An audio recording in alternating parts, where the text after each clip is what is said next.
All right. Thank you, everybody. And welcome to the May 19th, 2022 regular board meeting of the Edmonton Metro Transit Services Commission. I want to welcome everybody here who is in person and also online. Just a reminder that we are now recording the meeting. It is being live streamed on YouTube for the public.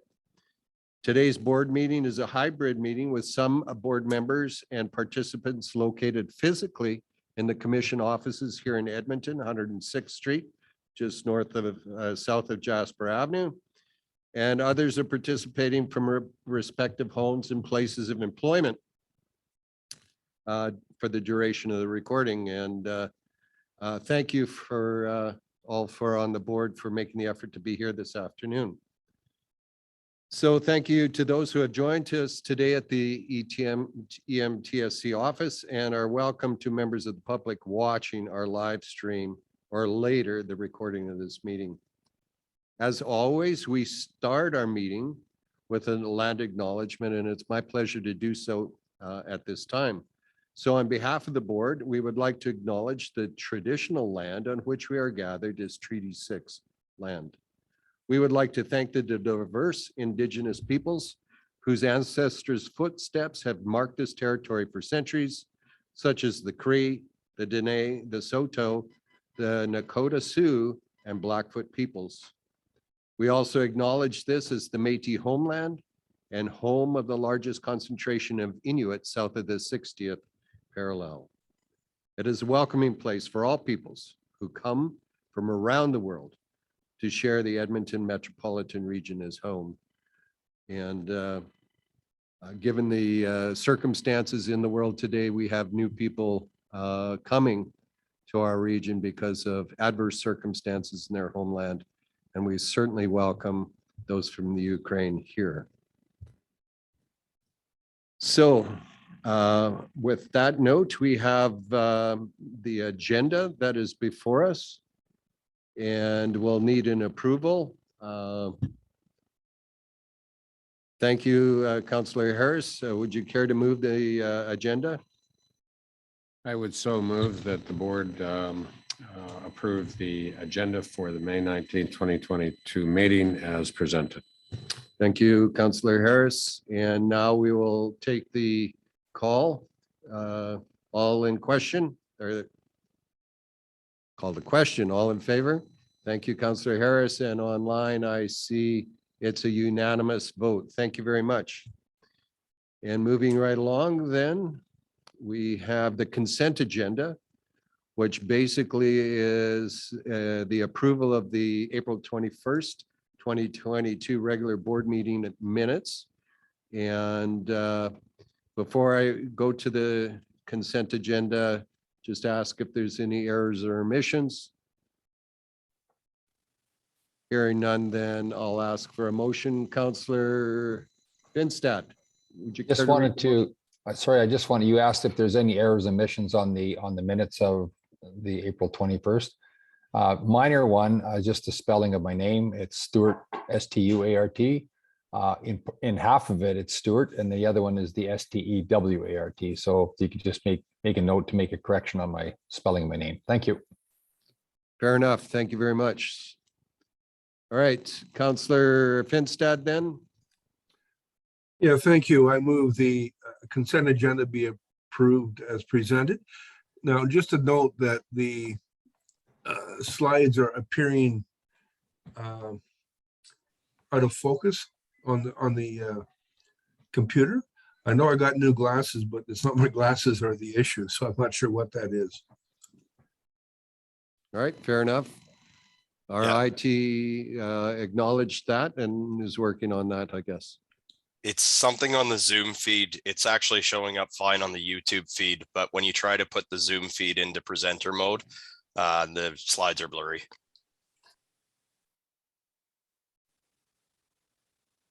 Okay, thanks for that, Justin. All right, well, I'll call a question then on the consent agenda. All in favor? And that's approved unanimously. Thank you very much.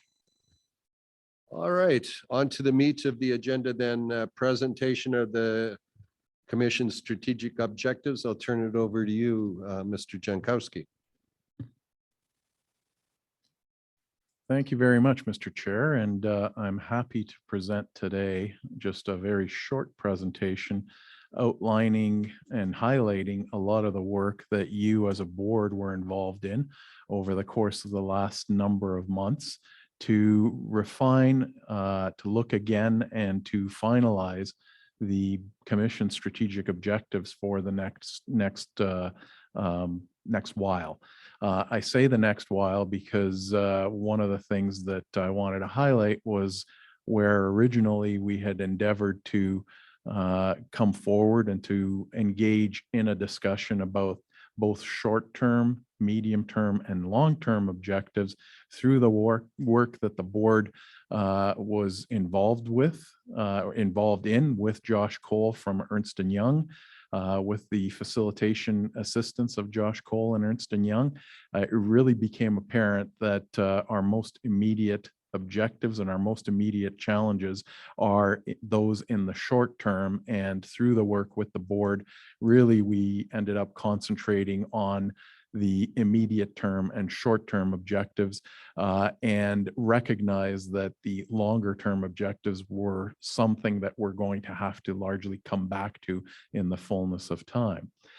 Just to remind the board, there were a couple of meetings with Ernst & Young and with the administration in January and February, and that resulted in the identification of strategic objectives that were discussed with the board in camera at the last meeting of the board, where the board provided some direction to administration to the finalization or for the finalization of the objectives. And really there were 9 objectives that the board identified. They are listed on the slide and they are listed in the accompanying document that we've got as well. The document was circulated along with the agenda, and that is the document that we're seeking your final approval of today.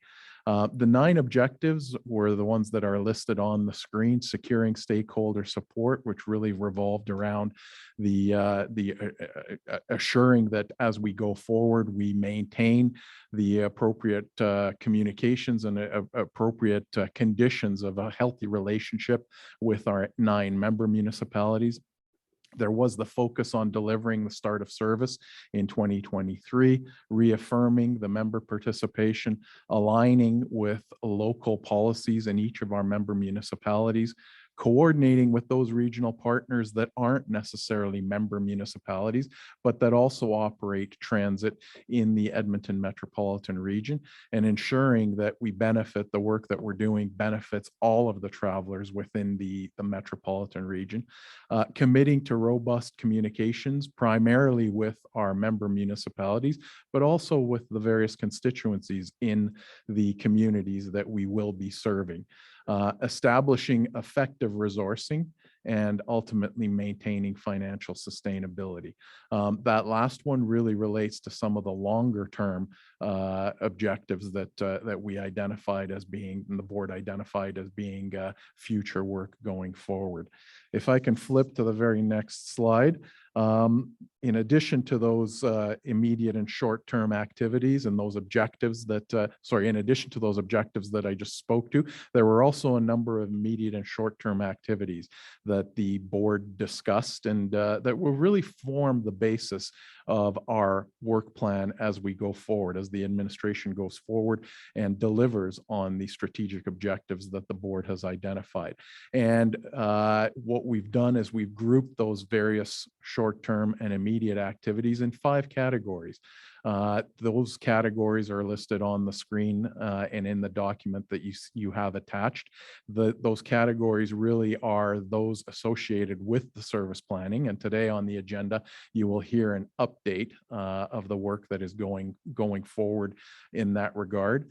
There was the very important one that the board spent a lot of time discussing and focusing on, and that was working with Edmonton in recognition of the different relationship and the slightly different approach that has been agreed upon by the 8 member municipalities and by the city of Edmonton to ensuring that the intermunicipal services that we are now starting to deliver and starting to plan for delivery for in early 2023, that they integrate fully with the remaining service that will continue to be delivered by the City of Edmonton, the local service within the Edmonton city limits.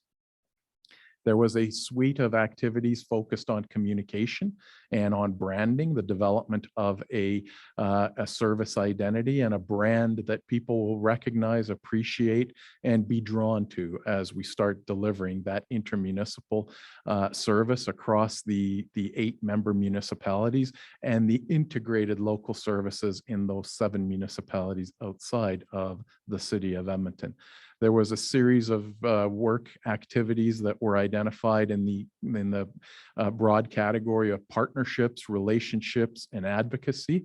And certainly the board has recognized the importance of those activities. And we continue to undertake all of that important work to ensure that not only are the relationships with the 8 member municipalities, but also those municipalities around Edmonton that we hope to service in the longer term, as well as with other levels of government, that those relationships are refined, improved, and continue to be of benefit to the delivery of transit services within the Edmonton area.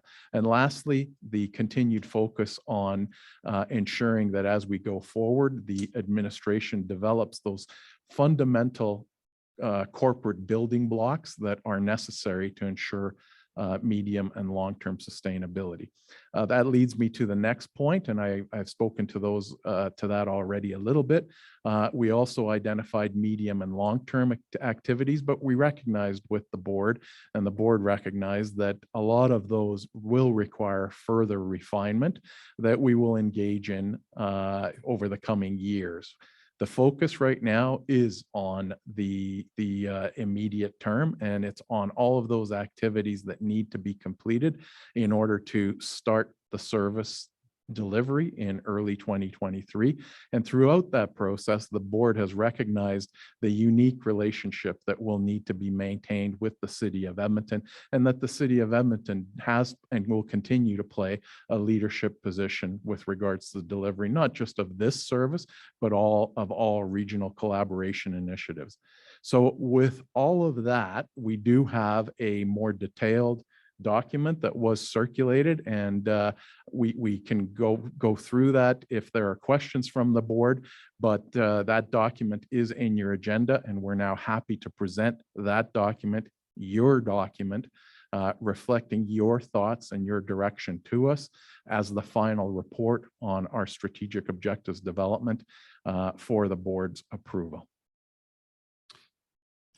Thank you, Mr. Jankowski, and certainly as I read it, I believe it reflected accurately the discussions that we had as a board, both in Leduc and in Stony Plain. However, I will throw the floor open to questions here. Of any board members, any questions or comments, thoughts?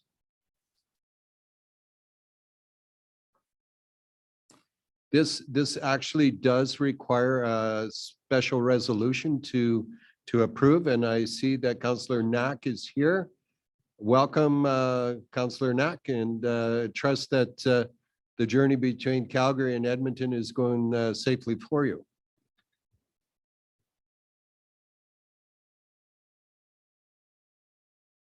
Councillor Finstad.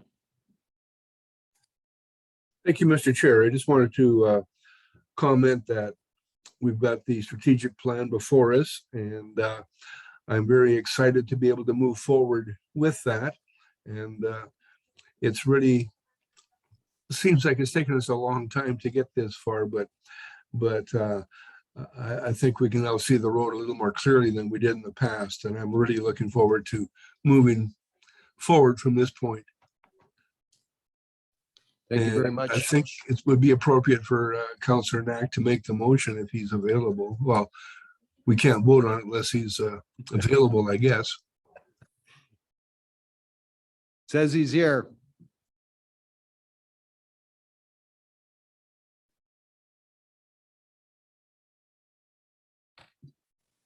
Councillor Knack, can you just confirm your ability to vote on this motion? Probably saying yes, yes, yes, and we're not hearing it.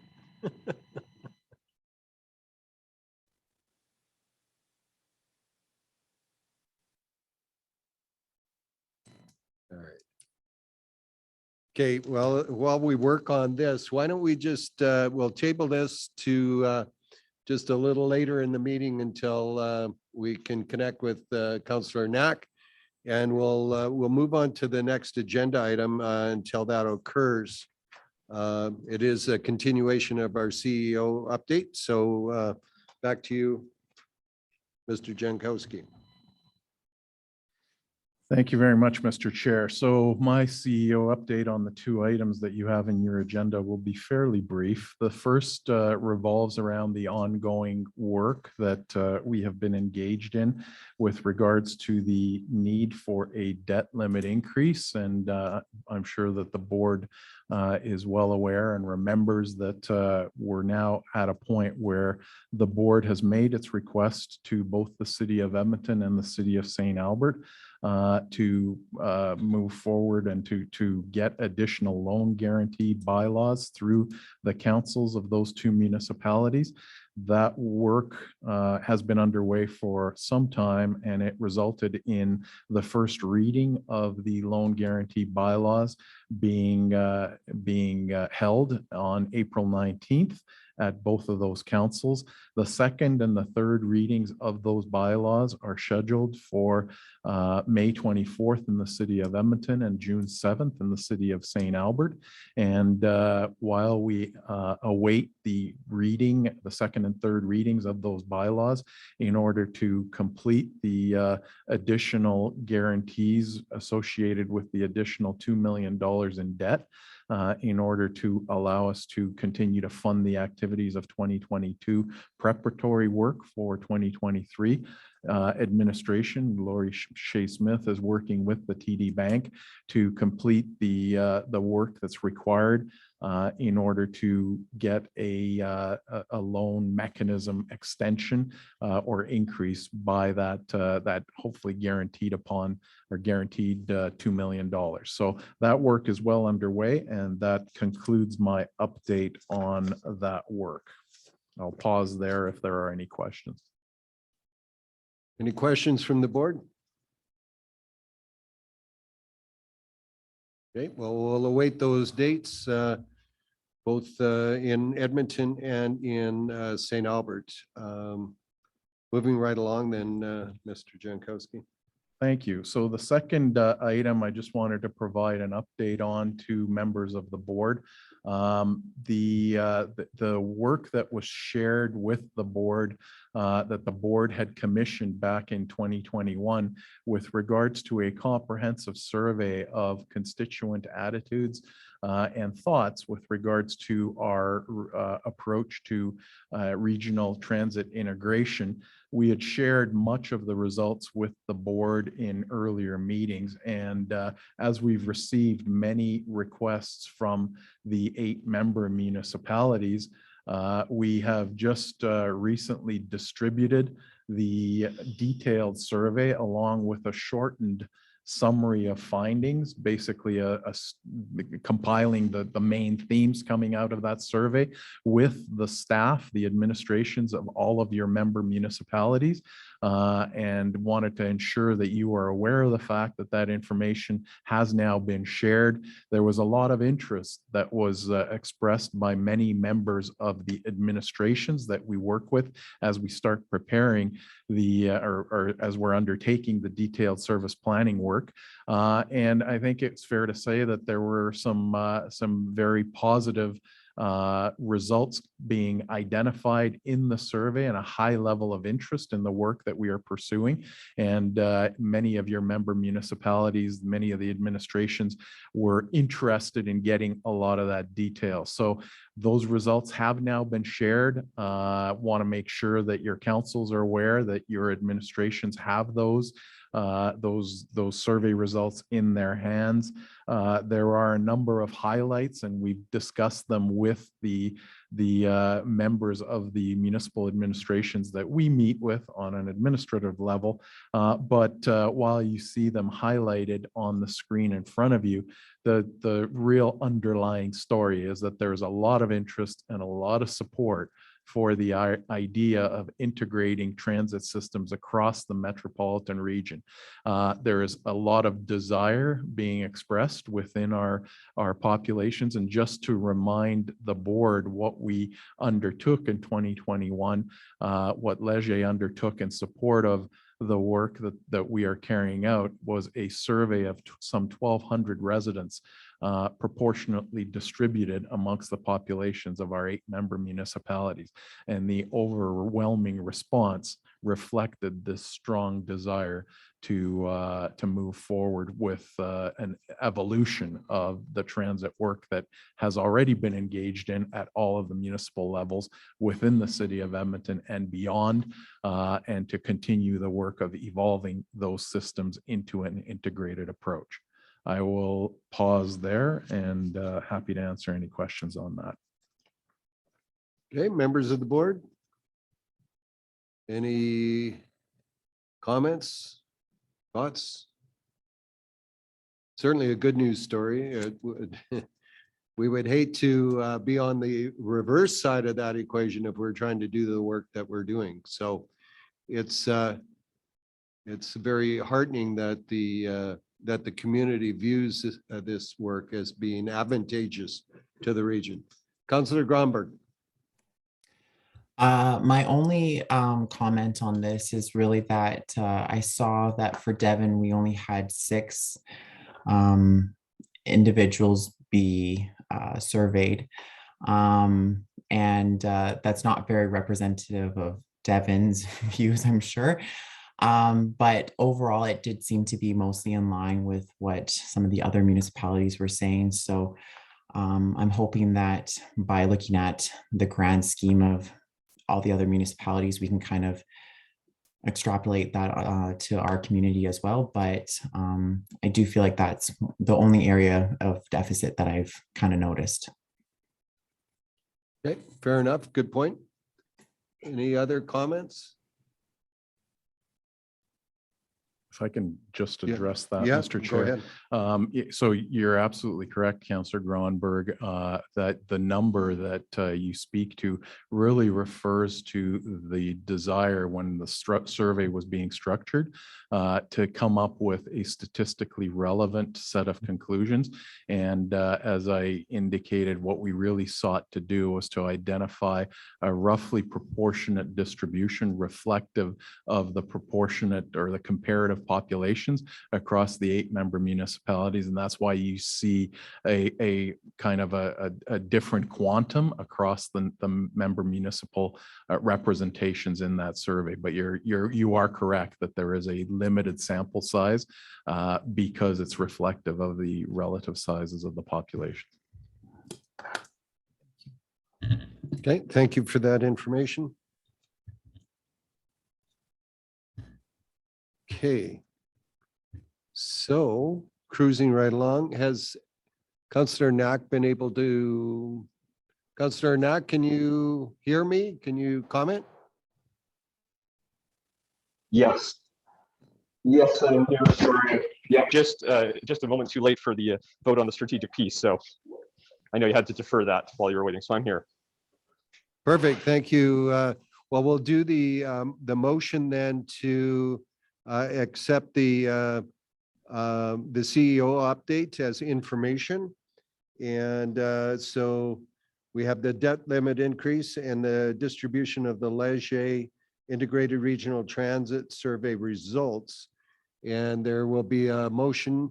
Would someone care to make that motion?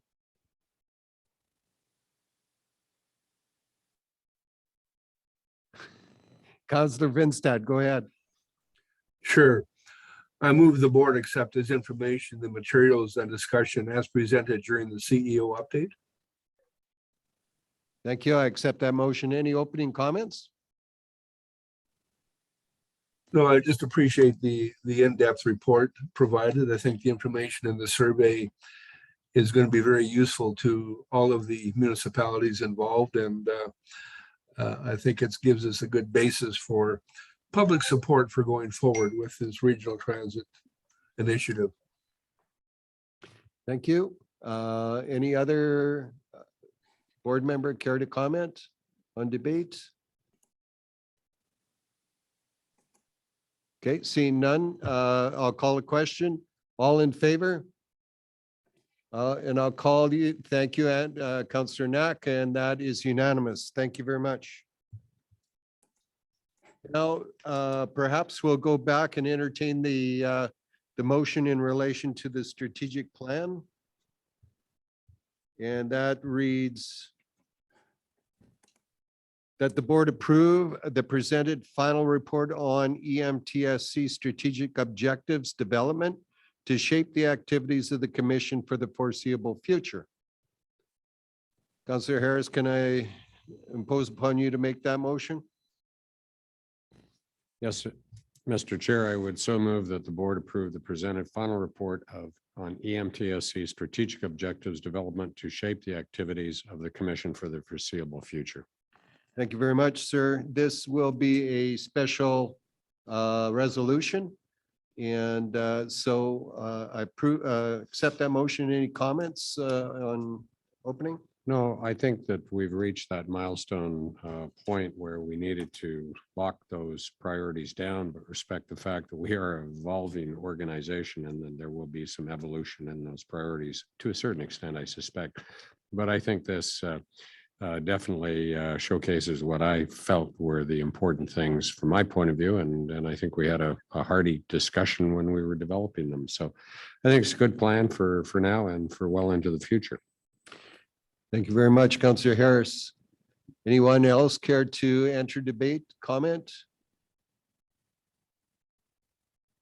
Seeing none, Councillor, anything to close then? It's all good then. Let me call the question. All in favor? And that is again unanimous. Okay, that's great. So thank you for that. And now we are on to Q1 financial update. Thank you, Mr. Chair. Perhaps I'll start and then I'm sure that our CFO, Ms. Lori Shea Smith, will jump in. You see before you a quarterly financial update that reflects the requirement to have the board approve this on a quarterly basis.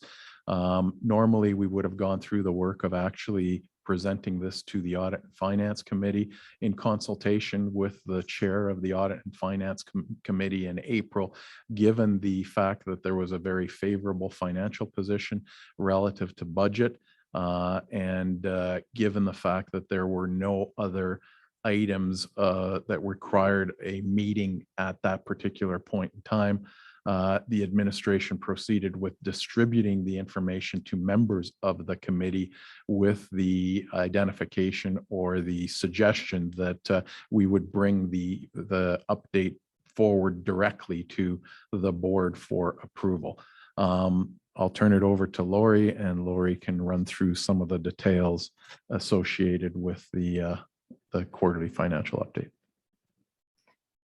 Thank you, Paul, and thank you, Mr. Chair. The quarterly financial update is going to be produced 4 times a year, and we're going to use it as a communication tool to present to the Audit and Finance Committee, and then, of course, to the board, the progress that we've made on the approved 2022 work plan, and to present the Commission's financial position. At the end of the first quarter of 2022, the Commission remains on track and is forecasting expenditures to be slightly under budget at the end of the year. As of the end of Q1, the establishment of the Commission's office and boardroom had not yet fully been completed.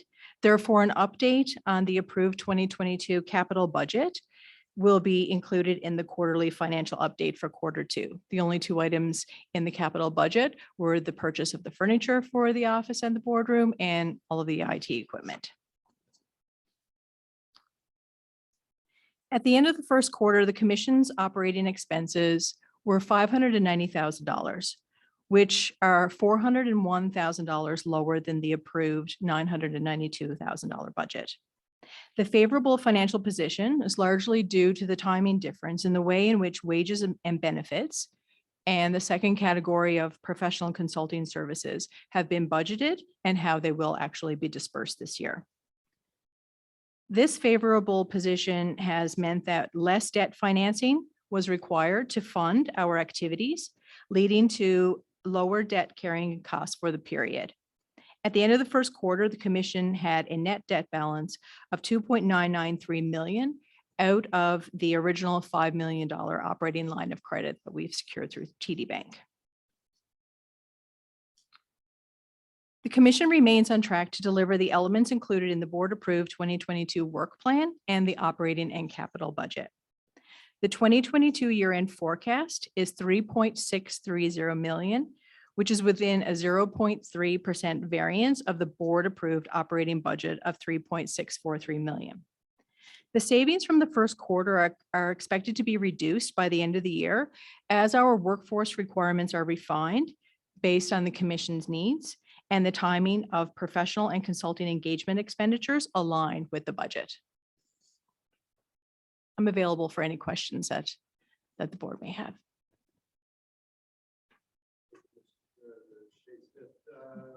Board members, any questions? Councillor Harris.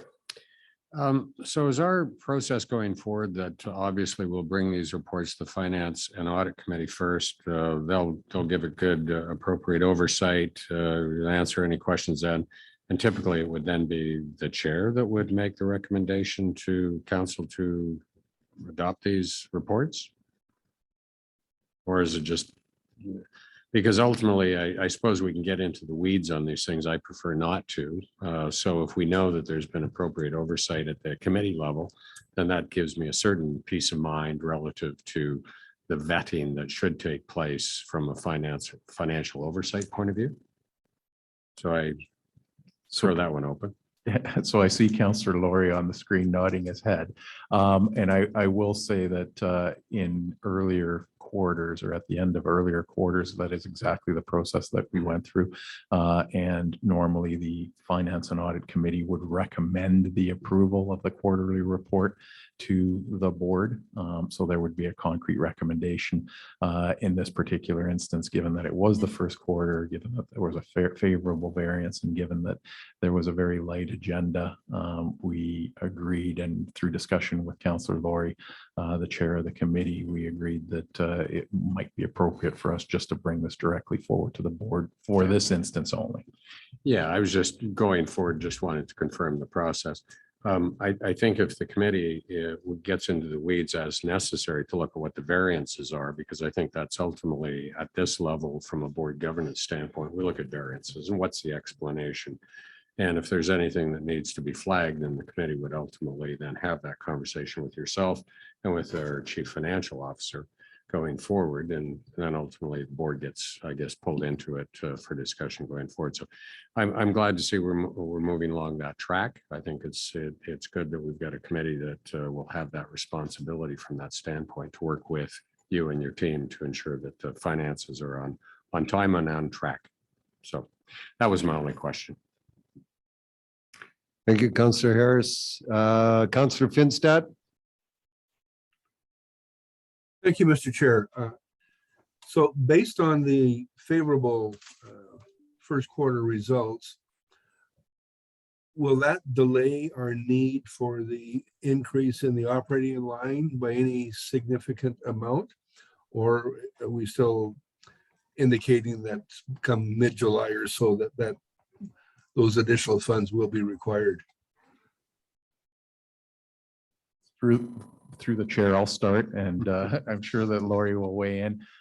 This is not going to represent any kind of significant delay for the need for that loan guarantee and the extension of the debt. Yes, we in the first quarter did underspend, but we fully anticipate by the middle of this summer that we will require that extension beyond the original $5 million debt. I appreciate your comments. Thank you.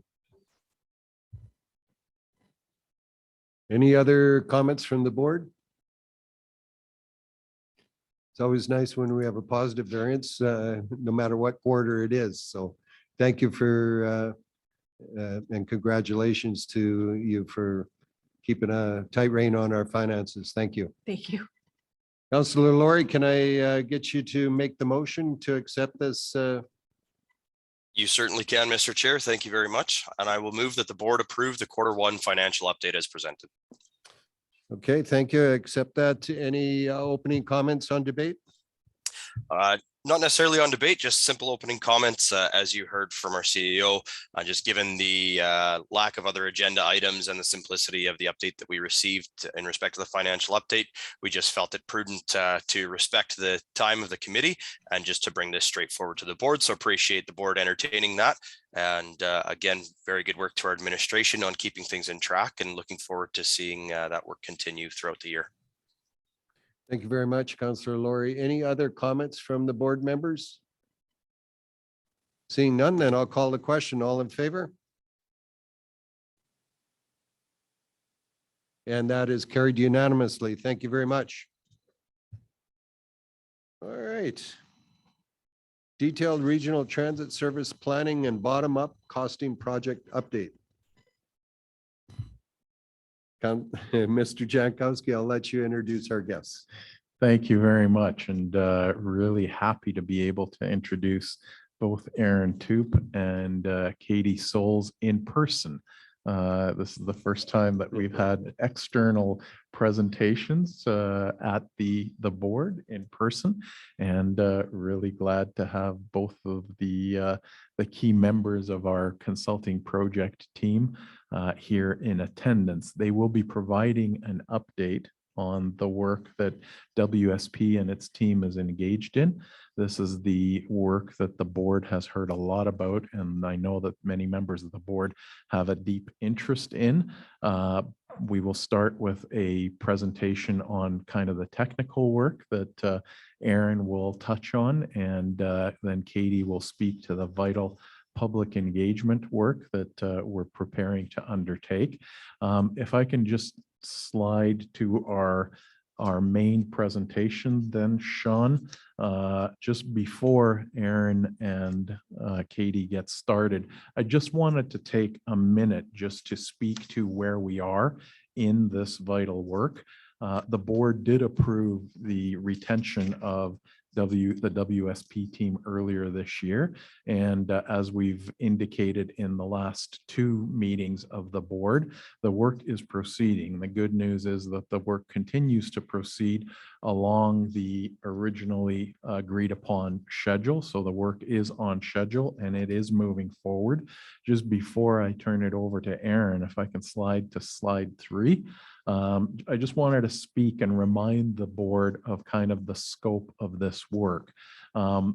Through the discussions with the board over the course of the last year, we've clearly identified that what we're seeking to do, if I can just ask to back up by one, what we're seeking to do is to really develop a comparison that was requested by the board of what had originally been proposed in the as a conceptual service plan in the business case back in 2019 and 2020, and compare that to some of the elements that we may wish to suggest would be more reflective of the current conditions and where we are today with the delivery of transit services across our 8 member municipalities. As we've said a number of times, and as has been recognized by the board, the colored diagram that you saw in the business case and that many members, many councils really made their original decision on back in 2019 and 2020 was a conceptual service plan that has stuck in people's memories. But in the meantime, we've gone through a 2-year adjustment necessitated and driven by the reactions and the management of the COVID-19 epidemic, and that has had a tremendous impact on transit services, not just in our area, but across North America. So there is a completely different baseline reflective of today's delivery of transit services across our 8 member municipalities. And what we're conscious of is the need to compare what were the elements that were thought about back in 2019, 2020, what's in place today, which is really today's baseline, and what we might suggest to the board and to the member municipalities as being the appropriate opening day service plan for 2023. And as we go through this work, we're comparing not only the service elements, so the types of or the levels of service proposed on the individual routes or the individual elements that we might bring forward, but also a bottom-up costing. And I want to stress that because what we're very aware of is that there were certain costs that were presented back in 2019, 2020 in that business case that were reflective of the conditions that existed then. We have a completely different baseline today. And so as we're going through this, what we're preparing to bring forward to the board is a comparison of the elements that were in that original plan to what is in place today, to what may be suggested for the board's consideration for an opening day plan in 2023. We will cost those elements. We will present today's costs for delivering all three of those, the elements in all three of those scenarios. And that's the comparison that we will be presenting as a basis for the recommendations that we will bring forward. So with that, I'll turn it over to Erin and then move forward to Katie. Thanks for that introduction, Paul. And I know everyone is very excited about the details of the financial analysis and the opening day service plan. Today's update is still on the work that we're striving to do to understand expectations going into the plan over the next June and July board meetings, or where we'll start to reveal the juicy details.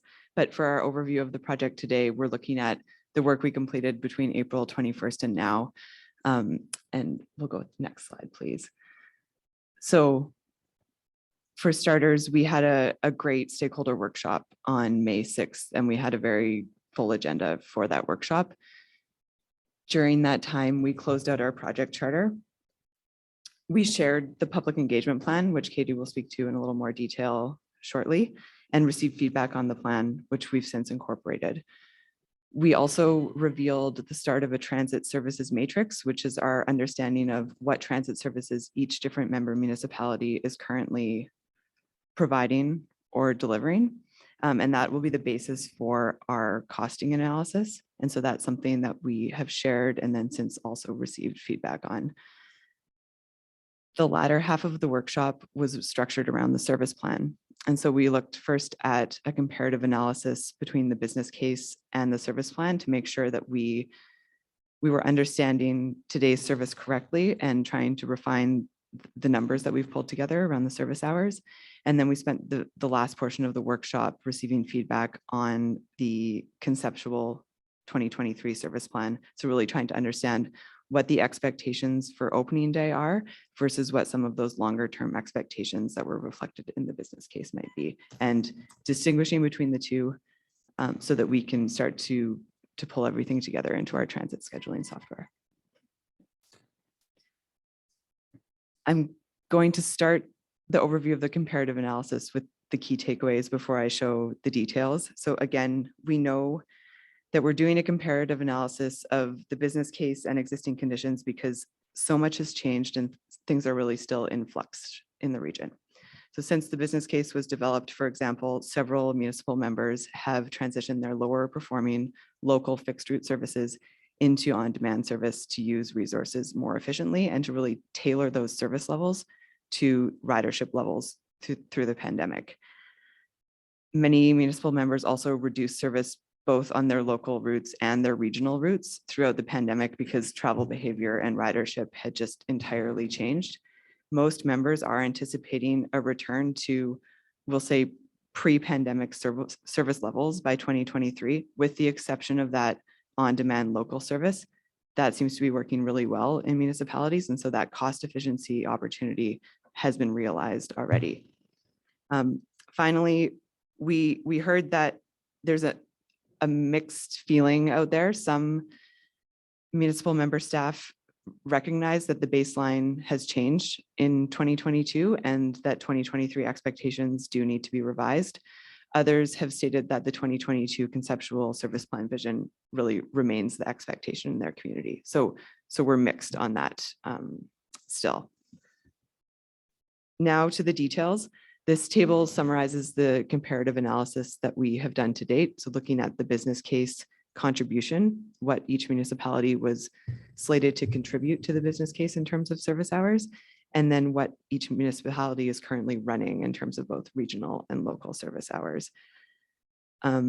Across the board, just about, we're seeing that there are fewer service hours running today than what each municipality was going to contribute to the business case, as I noted previously. I'll just also mention that this table looks a bit different than what was circulated in the draft board materials, and that's because we continue to work with our municipal stakeholders and we received some more feedback ongoing kind of through last week and this week, and have refined this material since. So you should see an updated version of this slide in the meeting minutes. And so, as I said, in our May 6th workshop, we also clarified our understanding of what's changed since the business case, and then looked to facilitate an activity to collect feedback around what expectations are for 2023 opening day service. This 2023 opening day service expectations column is really what's helping us define the riverbanks of our detailed service planning exercise and some of the analysis that we need to do. So the items that are in black font are really the concrete expectations that we heard for 2023, while the EMTSC colors font, the blue-green, is the more visionary items or items that we might like to explore, but were less firm expectations. Edmonton is an example of a municipality where a lot has changed since the business case. And so we have been investing more effort throughout this project to meet with City of Edmonton and ETS staff in particular to coordinate on understanding their expectations, and then really understanding the impacts between the EMTSC service running in parallel with their ETS local service in phase 1 of the commission. So we're continuing to really understand what's in that Edmonton row, and then working closely with ETS staff kind of in an ongoing way to clarify expectations as we work through the service plans. And so with that, I'll hand it over to Katie to speak about public engagement. Thank you. Really excited to be doing the public engagement for this important initiative. What we thought the purpose of the public engagement is to really test and validate the service planning principles that are going to inform the opening day service. So this is what the service will be based on, and we just want to really get a sense of what people think about it. Are we on the right track? And understand how the principles need to be enhanced, how they need to be modified. What would be ways that the people that you're representing need to know about the service and what they're thinking of it. We really want to identify concerns, hopes, fears that they have for opening day service. And we want to get a good sense and build that trust with municipalities that the community input is there, that it's valued, and that it is an important contributor to the plan on opening day.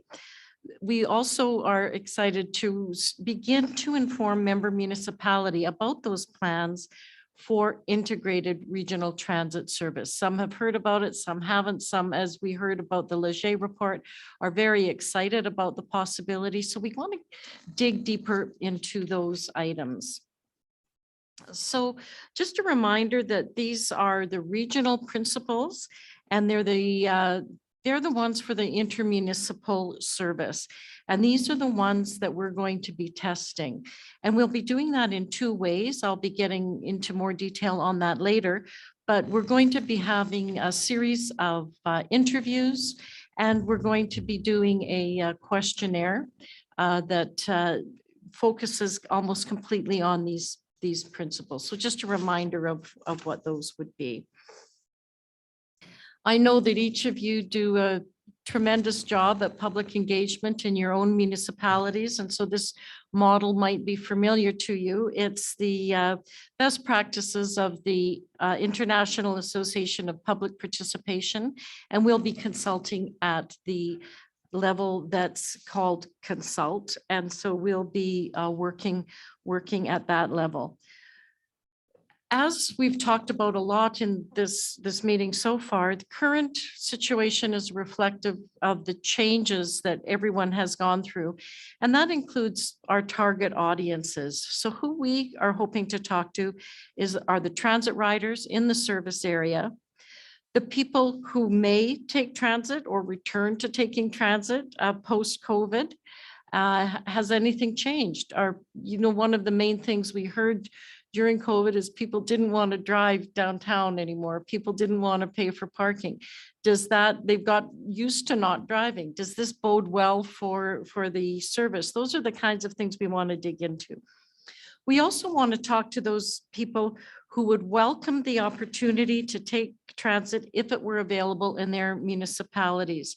And Councillor Groenberg, Devon is a case that we will be spending time in, and your administration has been very helpful in helping us pull some ideas together about how to best connect with those people who would welcome the opportunity to take transit if it were available. The other group that we will be focusing on are GBA Plus.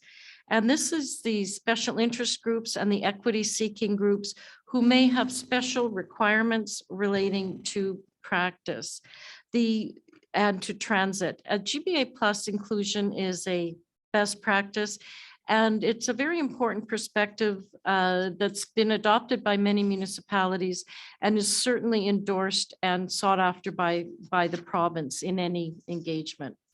So we've got those target groups that we're going to be interviewing, the riders, the people that would like to ride. We're going to be interviewing them. We're going to be talking to them on buses and at transit centers.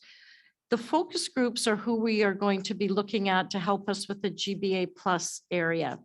And that you'll see the list here. We're also including Indigenous groups in this list. And we will be meeting and talking with them. And I must commend the administration of all of your municipalities for providing us with lists, for ideas, with contact information on how to pull these important groups together. So this is sort of at a glance what we're going to be doing. As we mentioned, we're going to be talking about the principles, get some sense of priority of the principles. What do these mean to the community? Does the meaning change between communities? We're going to be going out in June, as with the case with most of this project. There's good aggressive timelines, and we're going to be meeting those. So as I mentioned before, we're going to be having interview guides so that we can preserve the integrity of the data. So our interviewers will be using guides as they ride the bus on board, or they're at transit stations doing intercept surveys. And we'll also have a QR code. Many of you are familiar with the resurgence of the popularity of QR codes and everything from bar menus or restaurant menus to many other features. And that includes surveys and questionnaires. And we've been very lucky, I don't know, lucky. We've had very good results with using QR codes for surveys. And again, we'll be having focus group meetings with those selected interest groups. And once again, thanks to your administration for giving us names. We're working closely to build those lists and to make sure we get good representation. For communication, we have to get the people there, and we've got to get them excited. So we're going to be putting up posters, handing out postcards, having display areas on buses in terms of hangers, and again, posters to let people know that this is available and that we will be coming to them. We certainly don't want you to have any surprises, or we don't want you to get any phone calls saying, why are people interviewing me about service? And so we will give you and your administration plenty of notice about when we'll be putting up the information, when we'll be in your community. So we'll make sure we give you notice on that. So looking toward next steps, I think Katie's really outlined the next steps for the public engagement plan. Focusing on the technical work here, our next steps are really about getting into the details of both the opening day service plan and the financial analysis. And so, as Katie said several times, we cannot thank enough our municipal member representatives for the several meetings and many emails that we've sent them to make sure that we're understanding data correctly and following up with us when we're not.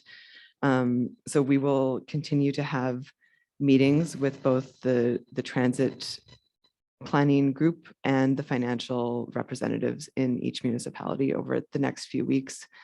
And then recognizing, as Paul mentioned earlier, that the relationship with Edmonton is different than with other municipalities. We've also scheduled some weekly meetings coming up with ETS staff to make sure that we're working collaboratively on analysis on our side and that they're able to incorporate the same assumptions as they conduct analysis on their end about the impacts to their service and then how the services, the commission service and ETS local service, to be clear, will work together after opening day. And so for the next board meeting on June 16th, we will be back with our 2023 opening day service plan and a look at some preliminary financial information prior to the July board meeting. Thank you. Well, thank you for that. I'm certainly looking forward to that. I'm assuming you're ready to take questions from the board. Perfect. So board members, any questions of WSP here today? Councillor Houston. Yes, thank you very much. Just a question through to the presenters, and thank you very much for the presentation. Lots of work going on and lots of good consultation. Just a question on the comparison of the business case and current state of service levels. And I'm noticing on the chart when we talk about the weekly service hours and stuff and service span, it says all day, 7 days. So like on weekends and stuff, is that going to be somewhat modified? I don't imagine we're going to be running full commuter services out of our member municipalities into Edmonton full bore on Saturdays and Sundays, are we? Or is there going to be an adjustment to service levels on like on weekends, or is that part, or maybe you can help me understand that?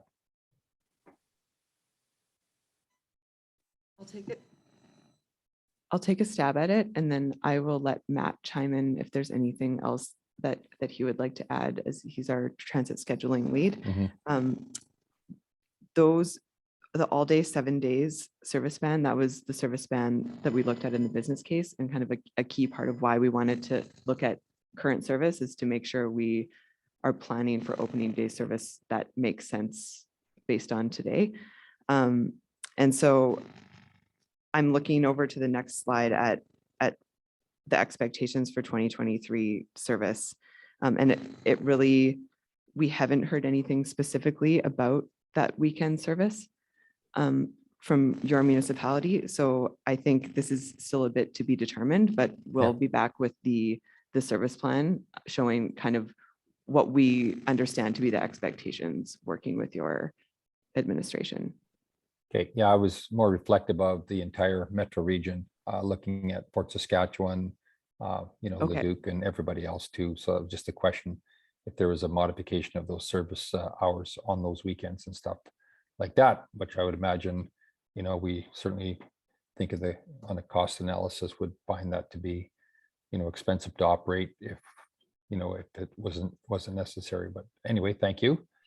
And the other question is, I know there's been a number of iterations of the service delivery model. And I think from our administration's point of view, we're very optimistic that we're looking at a lift in place of the current service levels, meaning the current service levels that we are enjoying today are going to be, to start off with, are going to be lifted in place as a start to get it ramped up. Can you share if that's kind of a little bit of the direction we're headed? that is the prevailing direction that we're headed, is really that practical level of service that reflects today's conditions more so than what the business case might have said. Okay, that's great. Thank you very much for that. That's all I had for now. Thank you. And look forward to continue to work with all our member municipalities to get this ramped up. And I know you've got a fair bit of work to do over the next little while to bring that board on opening day service levels, but appreciate the work that's going on. Thank you. Thank you, Councillor Houston. Anyone else? Councillor Harris? Yeah, it was mentioned at the start of the presentation that a number of municipalities had moved, I guess, lower ridership routes to on-demand. What's the threshold where that makes sense? In other words, if you've got 15 or more per hour, you know, that's scheduled. If it's below that, is that the number? Or is there something like that that you guys use to assess?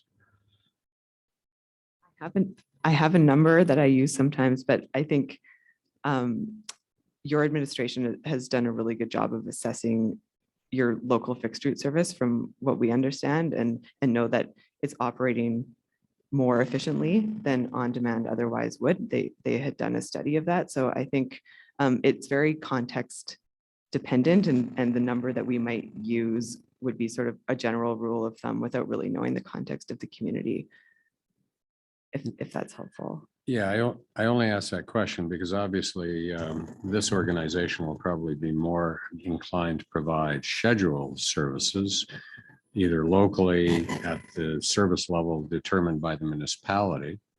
And then that's a flow through in terms of service delivery. And or the regional routes, like right now, Fort Saskatchewan has a contract with ETS to pick up at our transit and ultimately drop off at Clairview. So I was just curious about that because I got the sense from our administration, as you say, that they looked at it and said that our scheduled route, our 3 routes in Fort Saskatchewan were meeting the needs, and people were starting to regenerate to come to use the service. I see very few cars parked at our transit center. So I'm thinking that there's still a lot of people that have yet to make the decision to come back to transit. Because our transit parking lot was generally quite full in the past before COVID. And so now I think if I saw a car there in the last week, I guess, last week, I'd be surprised. So maybe people are jumping on in the bus and riding to the transit center, transferring to the regional service. But other than that, I don't know. So in terms of our service planning, we're just looking at each municipality in terms of the basic needs for local routes and then the connector into Edmonton and how that's going to work. Correct? Correct. I think we're really deferring to the municipality on what local service works for them. And so intending, kind of to the previous question as well, is it's an upload of that local service as makes sense for the municipality. And I believe that's intended to be the arrangement ongoing, is municipalities are engaged in setting their local service levels. Okay, so then Yeah. the focal point of regional connectivity is ultimately the level of service that has yet to be determined through your analysis. Yes. The Yeah. ridership demand from each municipality into the core and out of the core, and the timing that takes place. Correct. Okay. Yeah.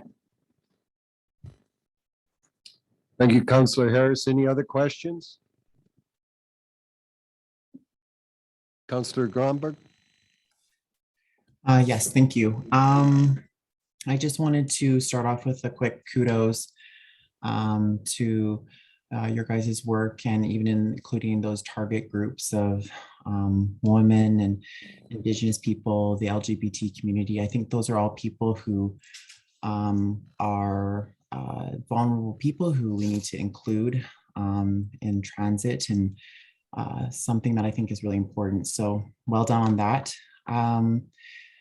My question is maybe less directed towards you guys and maybe more to administration, but I'm kind of wondering where we're at with Enoch being included in transit. This seems to be, again, a priority, maybe more for Devon, but just knowing how far out we are from the other municipalities, it would be helpful. So just a question there. Thank you, Counselor. So you're absolutely right, and I'm sure that you remember that throughout the strategic planning discussions, we have identified the need to reach out to some of the First Nations and Indigenous communities. Just actually over the course of the last couple of weeks, we have established or reestablished contact with the Enoch First Nation, and we've been advised that given their current, I guess there's a political campaign that's underway. We've been advised or asked to defer a discussion with them for a period of 4 to 6 weeks, and we intend to sit down with them probably towards the end of June and have an initial exploratory discussion about the very important potential tie-ins between the Devon service, the services within Parkland County, and with the Spruce Grove service. So there's a series of conversations, in fact, associated or tied to that, or sort of peripheral to that.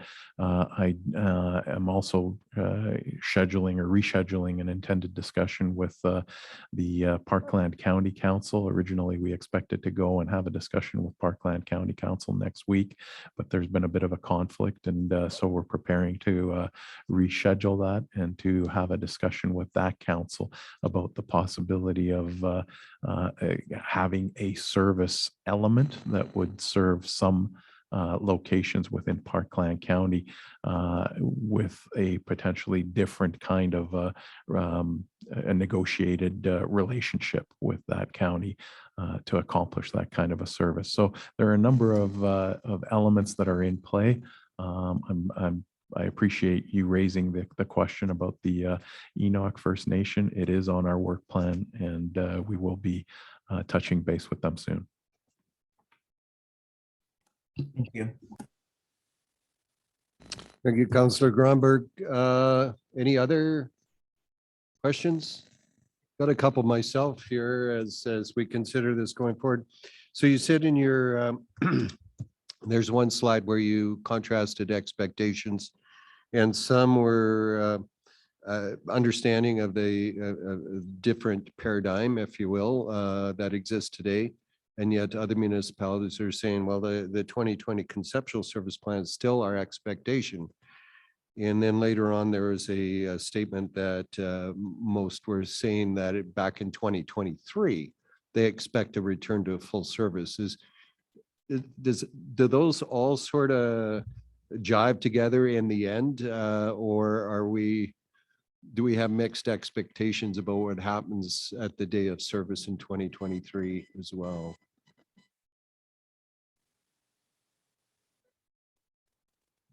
That's a great question. They do jive together in some respects. I think where they don't jive is where the business case had promised a higher level service than had been operated in some communities in 2019. And sort of the reality that we're in right now is we're still kind of climbing back to a 2019 service level, with the caveat of that on-demand service being here to stay. And so I think it's looking to whether those new services that didn't exist before would be critical for opening day in the view of those communities. And that's where we're still a bit mixed. Okay, fair enough. The sort of the representation around the planning table, are you, all municipalities are represented and they're all engaged fully in the work that's before us? Is that would be an agreement? I think that's an accurate characterization. Yeah, I think we've been like very engaged. I would say it's been a lot that we're asking for, and we're getting a lot of good feedback and participation.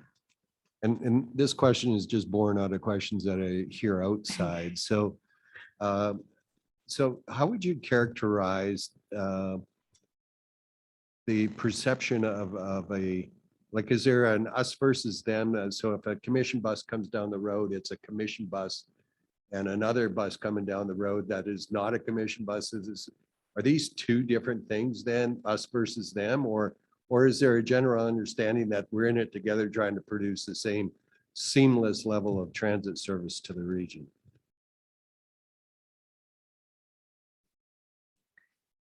I'm asking you to speculate perhaps. And it's a difficult question, but unfortunately, that's a question that Yeah, we're wrestling with right you're asking an engineer a lot. now. I think maybe to deflect that a little bit, I think we'll understand some of that a little bit more after we go through engagement and talk about that seamless customer experience principle and understand like how the community members see, like how much do they care about what a bus looks like, or is it just that it comes on time and takes them to where they need to go? And it's those elements of clarity that I think will help us provide that feedback back to you, and then also inform the opening day plan where we can. It's always been explained to me that public transit is about safety, convenience, reliability, and that it gets the individual where they need to go when they need to get there. And who is, or what color of the bus, or who is behind the wheel is sort of an aside. And at the end of the day, we're all here to achieve the same end, if you will. So that's an interesting sort of question as we go forward. Yeah, just to build on that, those are certainly things that were that Erin and her team got at the workshop. And when we spoke of the cooperation and the input that the administration were doing, very much in a collaborative sense right now, Fair enough. in terms of looking at that, and eager to I think erase those boundaries that you speak of. Thank you. It's good to hear. I certainly appreciate that. Any other questions, comments from the board? All right. Well, Ms. Stoops, Ms. Souls, thank you very much. Certainly appreciate that. Looking forward with anticipation to what you bring forward in June, for sure. And thank you so much for your work. Appreciate it. So we have a motion that's before us. Would someone care to make the motion that's on the table?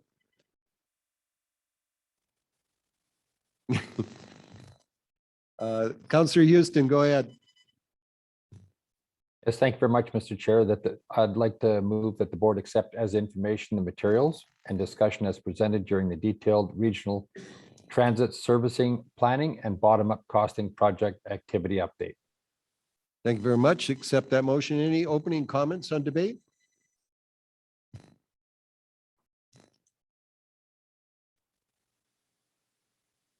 Okay, hearing none. Any other board member choosing to enter a comment on this motion? Seeing none, I'll call the question then. All in favor, please raise your hand. And that is unanimous. Thank you very much. All right. Now we have a motion to go in camera.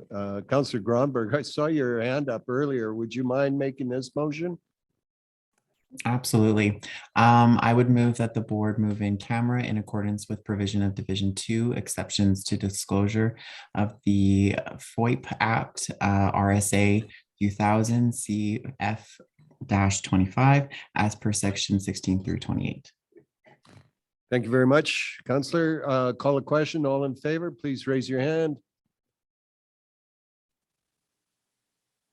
And that is carried unanimously. Thank you very much.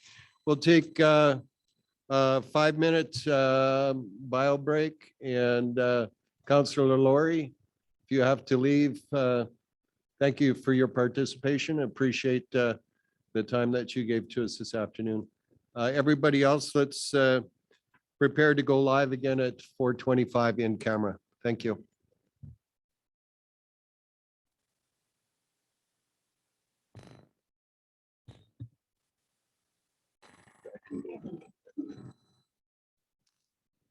All right, board members, we're now live again on YouTube, and Councillor Harris, if I can get you to read the motion into the record, please. I'm pleased to move that the board accept as information the materials and discussion as presented in camera. B, approve the service brand identity as recommended in camera. And C, direct administration to implement a soft launch strategy, which includes maintaining the approved service brand identity as confidential until its first use in the public domain and its demonstrated adoption and use for the purposes of trademark application. Thank you very much, sir. Any comments? No, I think we're doing all the things necessary to move this operation forward, and this is one of those steps in the process. So I'm very pleased to sponsor this motion. Thank you very much, sir. Any other board members wishing to weigh in on this topic? All right, seeing none, I'll call the question. All in favor, please raise your hand. And thank you. That is unanimous. Excellent. All right. So now we are back in a regular session, and after that, there's only one motion left, and it is to adjourn. Councillor Houston. Thank you very much. It's been such a great afternoon. I hate to do this, but I'm going to make the motion anyway. Time to adjourn. So I'd like to move an adjournment. Well, thank you very much, sir. I appreciate that, and I suspect everybody else on the meeting appreciates it as well. Thank you very much, board members and staff, for this first virtual and in-person meeting. It worked well. Thanks, everybody. Wherever you are, have a great night. Take care. Let's go, Orlis.